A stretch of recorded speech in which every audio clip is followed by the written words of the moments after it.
सर्वप्रथम मी कणकवली शहरातील जनतेचे आभार व्यक्त करतो.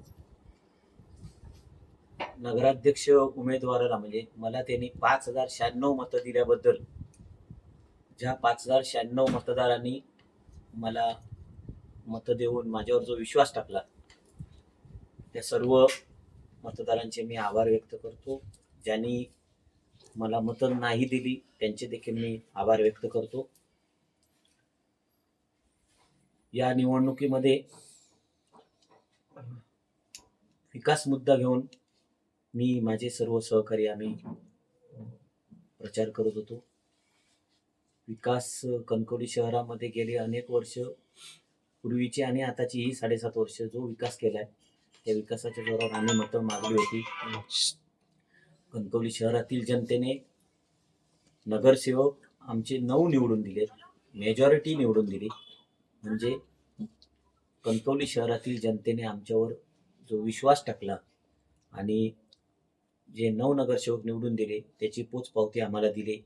नगराध्यक्ष जरी थोड्या फरकाने पराभूत झालो असलो तरी एका अर्थाने कणकवली शहरातील जनतेने आमच्यावर विश्वास संपादन केलेला आहे. फक्त एकच दुःख आहे की जर निलेश राणे साहेब जर इथे आले नसते तर माझ्या चांगल्या मताधिक्याने मी विजयी झालो असतो. ते फक्त मनामध्ये शल्य आहे. पराभवाची काय, आपण काम केलेलंच होतं. पराभवाची अनेक कारणं असतील, ती आता या लगेच एक दिवसात सांगता येणार नाही. मुख्य कारण निलेश राणे यांची कणकवलीच्या राजकीय एंट्री जी काय झाली तुमच्या विरोधात, हे मुख्य कारण म्हणतात. निलेश राणे साहेब आले नसते, शेवटी राणे फॅमिलीतले ते प्रतिनिधी आहेत, राणे साहेबांचे ते सुपुत्र आहेत. तर ते जर आले नसते तर मी तुम्हाला 100% सांगतो माझा पराभव झाला नसता. निलेश राणे साहेबांच्या एंट्रीमुळे आमचे जे पूर्वांपारचे मतदार आहेत, राणे साहेबांच्या बाजूने राणे यांना मानणारा जो गट होता तो थोडासा संभ्रमावस्थेत राहिला आणि त्याच्यामुळे त्याचा मला मताच्या रूपाने धोका निर्माण झाला. पहिल्याच फेरीत तुम्हाला 5ही प्रभागांमध्ये 3 मतं कमी पडली. जे लीड आहे ते संदेश पारकर यांना मिळालं होतं. पण त्या प्रभागात तुम्हाला किती अपेक्षा होती? पहिल्या 5 मध्येच राणे साहेबांना मानणारे बऱ्यापैकी लोक होते आणि त्या 5 मध्येच मला 200चं कमीत कमी लीड मिळायला पाहिजे होतं. तिथेच मला 3 मतं मायनस पडली पहिल्या 5 मध्ये आणि तिथे आमचा आजपर्यंतच्या इतिहासात 5ही नगरसेवक आलेले आहेत, तिथे आमचा 1 नगरसेवक पडला. त्याच्यामुळे ते 5ही नगरसेवक आमचे आले पाहिजे होते. त्या पहिल्याच याच्यात माझं 200चं लीड कन्फर्म कमीत कमी तेच कमी पडलं आणि तिथे थोडासा आम्हाला धोका निर्माण कसं करायला बघितलं तर 9 नगरसेवक भाजपाचे निवडून आले तर ते 2 किंवा 3 प्रभाग सोडले तर उर्वरित प्रभागांमध्ये नगरसेवक जे निवडून आले भाजपाचे त्यांना मोठं लीड आहे शहर विकास आघाडीच्या उमेदवारांपेक्षा. मात्र नगराध्यक्ष म्हणून तुम्हाला मात्र लीड मिळालं नाही, ते विरोधी उमेदवार संदेश पारकरांना मिळालंय. जसं उदाहरण घेतलं आपण, काही ठिकाणी जवळपास 100-150च्या फरकाने भाजपाचे नगरसेवक निवडून आलेत, तिथं संदेश पारकर 57, 60, 67, 75 अशा मतांनी लीडवरती आहेत. तोच तर म्हणजे त्याच्या मी तुम्हाला तेच सांगतो, म्हणजे काही मतं आमची जी डायव्हर्ट झाली, काही मतं खाली नगरसेवकांना पडली आणि नगराध्यक्षाची मतं डायव्हर्ट त्यांना झाली. ती बऱ्यापैकी मतं नेमका क्रॉस वोटिंग कशामुळे झालं असं क्रॉस तुमचं वोटिंग कशामुळे झालं हे आता आत्मचिंतन करण्याची आमच्यासारख्याला गरज आहे. त्याच्यामुळे ते आता इतक्यात आम्हाला कळणार नाही. मी बंडू हरणे त्याच्यावर विचार आमचा चालू आहे. पण ठीक आहे, निवडणुकीमध्ये ही माझी 6वी निवडणूक होती. मी 5 निवडणुका सलग निवडून आलो या कणकवली शहरातील जनतेच्या विश्वासावर. तर ह्या 6व्या निवडणुकीत कुठे चुकलो असलो तर त्याचा आपण विचार करून मग त्याच्यावर योग्य तो मार्ग काढू. तुमचा 7 नंबर जो प्रभाग आहे, तुमचं घर ज्या प्रभागामध्ये आहे तेथील मतदारांच्या संख्येवर निलेश राणे यांनी आक्षेप घेतला होता आणि तो आक्षेप घेत मतदारांना बोगस मतदारांचा आरोप केला होता, तशी तक्रार पण झाली होती. तर त्याच वॉर्डात तुम्हाला सर्वात जास्त कणकवलीत लीड मिळालाय. सुप्रिया नलावडे या सुद्धा विक्रमी मताधिक्याने इथे विजयी झाल्यात. काय वाटतं निलेश राणेंनी केलेल्या आरोपाबद्दल? निलेश राणे साहेब विरोधी उमेदवाराचेच नेते म्हणून आले होते, त्याच्यामुळे त्यांचा साहजिकच अधिकार आहे की आरोप करणे. आणि एखाद्या वॉर्डात मतदानच ज्यादा होतं माझ्या वार्डात. 1123 मतदान होतं, त्याच्यातलं 924 मतदान झालं.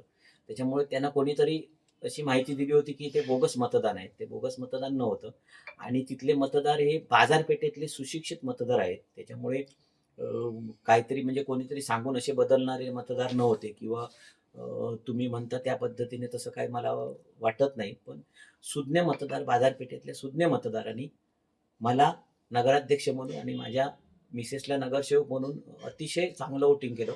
तर बाजारपेठेतल्या या ज्यांनी मला हायेस्ट मतदान दिलं त्या लोकांचे उपकार फेडणं कठीण आहे. साहेब, आता नगराध्यक्ष पदाची निवडणूक झाली, आता समिती सभापती पदाची निवडणूक होईल. नूतन नगराध्यक्ष संदेश पारकरांनी चार्ज घेताना आता नगरपंचायतमध्ये असं स्टेटमेंट दिलंय की भले 8 नगरसेवक जरी असले आणि भाजपाकडे 9 नगरसेवक जरी असले तरी नगराध्यक्षाला 2 मतांचा अधिकार असतो. त्यामुळे उपनगराध्यक्ष सुद्धा शहर विकास आघाडीचाच बसेल. अजून माझ्या माहितीप्रमाणे जी आर नवीन काय आता नवीन जी आर काय आला त्याचा अभ्यास पहिला केला पाहिजे. जुन्या जी आरची माहितीप्रमाणे मी तुम्हाला सांगतो की जेव्हा नगरसेवक मधून नगरसेवक नगराध्यक्ष निवडून द्यायचे आणि त्या नगराध्यक्षाला मतदान असायचं आणि त्याला इक्वल झाली तर एक जादाचं मतदान असायचं. ते कशात असायचं तर नगरसेवकांमधून जेव्हा नगराध्यक्ष बसवायचे तेव्हाचा अधिकार होता. तो जी आर त्यांनी व्यवस्थित वाचला पाहिजे, मला पण वाचला पाहिजे. आता थेट नगराध्यक्ष निवडून आले, त्या थेट नगराध्यक्षांचा नवीन जी आर काय सांगतोय त्याचा अभ्यास केला पाहिजे. माझ्या माहितीप्रमाणे अजून आम्ही पण आता तो मागवलाय, तो अजून आम्हाला मिळत नाही, तर ह्यांना मिळायला कुठून मला माहिती नाही. त्याचा अभ्यास करू. सभापती तिन्हीच्या तिन्ही सभापती आमचे बसतील आणि जर जी आर बदलला नसेल तर नगराध्यक्ष हा आमचाच भारतीय जनता उपनगराध्यक्ष हा भारतीय जनता पार्टीचाच बसेल. याचबरोबर प्रचाराच्या दरम्यान तुम्ही अनेक गोष्टींवर भाष्य केलं नाही होतं. प्रचारादरम्यान अनेक तुमच्यावर आरोप झाले होते. या आरोपांमध्ये तुमच्यावर भ्रष्टाचाराचे, दहशतीचे आरोप झाले होते. दस्तूरखुद्द निलेश राणे यांनी सुद्धा जी कणकवलीत कॉर्नर बैठक घेतली त्यावेळी आपल्याला इथे येताना खुन्नस दिला गेला असा सुद्धा आरोप केला होता. तर एकूणच या सगळ्या तुमच्यावर सातत्याने भ्रष्टाचाराचे 9.5 लाखाची तुम्ही खंडणी घेता, हे जे झालेले आरोप आहेत ते या आरोपांवर काय उत्तर असेल? आता हे बघा की निलेश राणे साहेबांना नजर देण्याचा मी कोण मोठा नाही आहे. मी कणकवली शहरातील एक सामान्य नागरिक आहे आणि निलेश राणे साहेब फार मोठे नेते आहेत. त्याच्यामुळे ते राणे साहेबांचे सुपुत्र आहेत. त्याच्यामुळे त्यांना नजर देणे किंवा त्यांना धमकी देणे हे म्हणजे माझ्याकडून तसं कधी होऊ शकत नाही. कदाचित त्यांना त्यांच्या गाडीमध्ये कोणतरी बसले होते, त्यांनी कदाचित सांगितलं असेल की तुम्हाला समीरने नजर वगैरे दिली म्हणून. तर कदाचित मला असं वाटतं माझ्या नजर त्यांच्यावर पडली असेल, त्यांच्या गाडीत बसलेल्यांवर, आणि त्यांना ते घाबरून मग त्यांनी निलेश साहेबांना सांगितलं असेल की ते तुम्हाला नजर देतात म्हणून. कोण बसले होते गाडीत त्यावेळी? ते गाडीत ते कोणतरी अयू आणि मयू बसले होते. तर कदाचित त्या अयू आणि मयूने कदाचित सांगितलं असेल. त्याच्यामुळे मला काय त्याच्यावर भाष्य करायचं नाही. भ्रष्टाचाराचे आरोप केले की त्या ब्रिज खाली मी 9.5 लाख रुपये दर महिन्याला काहीतरी गोळा करतो. तर मला हे त्याने आधी जर विचारून सांगितलं असतं तर मी त्यांना सांगणार होतो ते 9.5 लाख रुपये दर महिन्याला मला आणून द्या, तूच नगराध्यक्ष लढव म्हणून. जर एवढे जर पैसे असे कोण देत असतील तर मला आधी निवडणुकीच्या आधी जर सांगितलं असतं तर मी त्याला नगराध्यक्ष म्हणून त्याला सांगितलं असतं तूच लढव म्हणून. त्याच्यानंतर मला वाटतं उमेश बुचडे यांनी 1-to-1 केलं होतं मत त्या भाजीवाल्यांचं. त्याच्यामध्ये भाजीवाल्यांनी सगळ्यांनी काय आहे ते सांगितलं. त्याच्यानंतर तुम्हाला माहिती नाही तर त्यांनी माझ्यावर कोणतरी टोनेमाऱ्यांच्या घराला मी आग लावली असं एक आरोप केला होता. तो सुद्धा वॉर्ड नंबर 7 मध्ये घर आहे ते, आणि वॉर्ड नंबर 7 मध्ये त्यांनी आरोप तिथे बसून केला होता. त्या वॉर्ड नंबर 7 मधल्या मतदारांनी आग त्याच्या बुडाला कशी लावली ते दाखवलं. त्याच्यामुळे 7 नंबरच्या वॉर्डमध्ये सगळ्यात हायेस्ट मतदान झालं. या असल्या फालतू आरोपांमुळेच हायेस्ट मतदान झालं. त्याच्यानंतर आणि काहीतरी आरोप केला होता. तुमची शहरात दहशत आहे, दाखल्यांना तुम्ही अडवणूक करताय, सीसीटीव्ही बघून आलेल्या नागरिकांची कामं अडकवून ठेवली जातात, हे पण आरोप तुमच्यावर सातत्याने झालेले. सीसीटीव्ही बघून नगरपंचायत मध्ये वॉच ठेवला जातोय नागरिकांवर. पक्षाचे कार्यकर्ते किंवा माइंडेड आहेत हे बघून तुम्ही त्यांची कामं अडवायचं. आवक जावक रजिस्टर तपासून त्यांच्या कामांबाबत तुम्ही भूमिका घेता. तुम्ही हे बघा, माझ्या कामाची पद्धत वेगळी होती. मी रोज सकाळी नगरपंचायतीत 10 वाजता जाऊन काम करायचो. आता तुम्हाला कामाची पद्धत कळेल की आता त्यांच्या घरात जावं लागेल सर्व कर्मचाऱ्यांना. त्यांच्या कामाची पद्धत वेगळी आहे आणि दाखले तर माझ्या ऑफिसमध्ये करूनच ठेवलेले होते. जो येईल त्याला दाखला मिळत होता. आता हळूहळू लोकांना समजेल फरक काय आहे तो. आणि कसला आरोप केलाय? आवक जावक हे काय पारकरांनीच आम्हाला शिकवलेलं काम आहे. हे पहिलं आवक जावक बघायचं आणि पारकरांवरच जर दहशत करायची असती तर पारकर अजूनही सांगतो तुम्हाला की राहतात. आता माझी त्यांच्याकडे एवढीच इच्छा आहे प्रामाणिकपणे. आता ते या कणकवलीचे नगराध्यक्ष झालेले आहेत. आता त्यांनी एकच काम करायचं, तुमच्या चॅनलच्या माध्यमातून सांगतो, जर ते प्रामाणिक ह्या शहराचे नागरिक असतील आणि जर प्रामाणिक नगराध्यक्ष असतील तर स्वतःच्या घराची कृपया करून घरपट्टी आकारणी करा आणि स्वतः ज्या घरात राहतात त्याची घरपट्टी प्रामाणिकपणे सर्वसामान्य जशी घरपट्टी भरतायत तशी तुम्ही प्रामाणिकपणे घरपट्टी भरा. एवढीच मी तुम्हाला विनंती करतो. नाहीतर बाकीच्या जनतेला कायदा वेगळा आणि तुम्ही ज्या घरात, आता ते तुम्हाला सांगतील की मी घरात राहतो त्याची घरपट्टी चालू आहे. ते राहतात ती चालू आहे ग्राउंड फ्लोअरची, फर्स्ट फ्लोअरची भरतात, सेकंड फ्लोअरची जिथे त्यांचे भाऊ राहतात त्याची त्यांनी घरपट्टी रेग्युलर करून निदान घरपट्टी तरी भरा. जी कित्येक वर्ष तुम्ही घरपट्टीच भरत नाही ती घरपट्टी निदान तुम्ही भरा, जेणेकरून नगरपालिकेचं उत्पन्न वाढेल. शहरवासियांनी आम्हाला सत्ता दिली. आता कणकवली शहर निलेश राणेंच्या एंट्रीमुळे भयमुक्त झालं. मी नगराध्यक्ष बनलोय. माझ्या एंट्री, मी आज खुर्चीवर बसलोय. माझ्या या आजपासून भ्रष्टाचार मुक्त शहराच्या कारभाराला सुरुवात होईल. इथे कुठल्याही नागरिकाची कामं अडवली जाणार नाही अशी प्रतिक्रिया त्यांनी व्यक्त केली. मला वाटतं तुम्ही विचारलेल्या प्रश्नाचं उत्तर कदाचित ते उद्या निलेश साहेबांबरोबर, माझी एवढीच इच्छा आहे की ज्या निलेश साहेबांनी आज सांगतायत हे चॅनलमध्ये तुम्ही रेकॉर्डिंग करून ठेवा की निलेश साहेबांमुळे ते निवडून आले, चांगलं बरोबर एकदम परफेक्ट सांगतायत, काही चुकत नाही. फक्त माझी एवढीच इच्छा आहे त्यांच्याकडे की ज्या निलेश राणे साहेबांनी तुम्हाला निवडून येण्यासाठी मदत केली त्या निलेश राणे साहेबांबरोबर प्रामाणिक राहा, एवढीच माझी इच्छा आहे. आणि ते त्यांच्याशी प्रामाणिक ज्या दिवशी हे काय गडबड होईल त्या दिवशी मी तुमच्या चॅनलच्या समोर नक्की येऊन हे सांगेन. कारण निलेश राणे साहेबांमुळे विजय झाला हे मान्य करतायत, त्याच्यात खरोखरच म्हणजे त्यांना मी शाबासकी देईन. तर हे त्यांनी सातत्यानं 5 वर्ष तरी लोकांसमोर सांगितलं पाहिजे की माझा विजय हा निलेश राणे साहेबांमुळे झाला. मालवणमधील निवडणुकीमुळे मालवणच्या आणि कणकवलीमध्ये भाजपचं बसलं नाही याबद्दल एका डोळ्यात आनंद आहे, एका डोळ्यात दुःख आहे, असं निलेश राणे म्हणाले.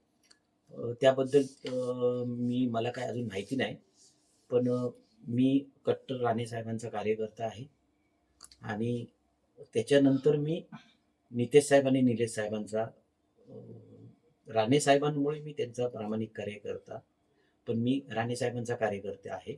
त्याच्यामुळे किती माझ्यावर काय झालं, संकट आली तरी मी घाबरणाऱ्यातलं नाही आहे. मी जरी या निवडणुकीत पडलो असलो तरी मी राणे साहेबांबरोबर आहे आणि राजकारणामध्ये हारजीत होत असते. मी माझी झालेली हार नगरपंचायतच्या माझ्या रहिवाशांनी जी मला 5,096 मतं दिली त्यांच्यासाठी मी जोरदार काम करणार, ज्यांनी नाही दिली त्यांच्यासाठी सुद्धा काम करणार. आणि तुम्हाला भविष्यात दिसेल की ज्यावेळी विकासाचा विषय येईल त्यावेळी 100% विकासाला साथ देणार. ज्यावेळी चुकीचं होईल त्यावेळी सगळे 9च्या 9 नगरसेवक पूर्ण ताकदीनिशी विरोध करणार. हे मी तुम्हाला आज सांगतो. सत्ता आमची आलेली आहे, पुन्हा सांगतो, मेजॉरिटी आमची आलेली आहे, नगरपालिका आमची आहे, नगराध्यक्ष फक्त त्यांचा आहे. त्याच्यामुळे नगराध्यक्षाच्या उमेदवाराने काही समजू नये. 100% आमचे 9च्या 9 नगरसेवक रोज तिथे जाऊन काम करणार. सगळे सभापती उद्या निवडून येणार, ते तिथे जाऊन त्या केबिनमध्ये बसून लोकांची कामं करणार. त्याच्यामुळे सहजासहजी काही चूक बारीक सारीक त्यांना करायला देणार नाही. ज्या विश्वासाने कणकवली शहरातील जनतेने आम्हाला आमच्या 9 नगरसेवकांना निवडून दिले त्यांच्यावरच विश्वास ठेवून ही कणकवली शहरातील जनतेची कामं होती. एक शेवटचा एक प्रश्न की या नगरपंचायतच्या निवडणुकीत कुठेतरी भाजपच्या नाराजांकडून तुम्हाला या पराभवाचा सामना करावा लागला अशी देखील चर्चा कणकवली शहरात आहे. नाराजीचा फटका तुम्हाला बसल्याचं बोललं जात आहे, तर त्याबाबत आपली काय भूमिका असेल? नाराजीचा फटका वगैरे असं काही नाही, कारण आता काहीतरी पडल्यानंतर उमेदवाराचं मग काहीतरी कारण सांगितली जातात. पण मी त्याच्यात मी तुम्हाला एकच कारण सांगितलं ना मगाशी, की मी माझा पराजय कोणामुळे झाला, कोणाच्या इंटरव्ह्यू झाला हे सांगितलं, तेवढंच आहे. बाकी नाराजी बिराजी प्रत्येक निवडणुकीमध्ये असते, ती नाराजी दूर करूनच आपल्याला काम करायचं असतं. त्याच्यामुळे हे काय मला काय फक्त जेवढं मनामध्ये शल्य आहे ते मी तुम्हाला सांगितलं. त्याच्यात काय ठीक आहे. दुसऱ्या बाजूला बघायला गेलं तर पालकमंत्री नितेश राणे स्वतः ठाण मांडून इथे 10 ते 15 दिवस होते आपल्या प्रचाराला. भाजपची पूर्ण ताकद आपल्या पाठीशी होती, तरी देखील हा धक्का मानला जातो. नाही बघा काय आहे की गेली जवळजवळ मी 2003 पासून या नगरपालिकेमध्ये काम करतोय. त्याच्यामुळे कदाचित काही लोकांना थोडासा बदल करावा असं वाटलं असेल. त्याच्यामुळे मत भारतीय जनता पार्टीचं चुकीचं असं मला काय वाटत नाही. भारतीय जनता पार्टीवर विश्वास ठेवूनच 9 नगरसेवक निवडून आले. भारतीय जनता पार्टीवर विश्वास होता म्हणूनच मला 5096 मतं पडली. त्याच्यामुळे हे म्हणजे जर तरच्या गोष्टी या काय मला काय त्याच्यात काय इंटरेस्ट नाही. पण चांगलं काम होत असेल तर पाठिंबा, चुकीचं काम होत असेल तर विरोध या 5 वर्षात तुम्हाला पाहायला मिळेल. टाइम्स डिजिटलला लाईक करा, सबस्क्राईब करा, शेअर करा आणि बेल आयकॉन दाबायला विसरू नका. पाहत रहा टाइम्स डिजिटल.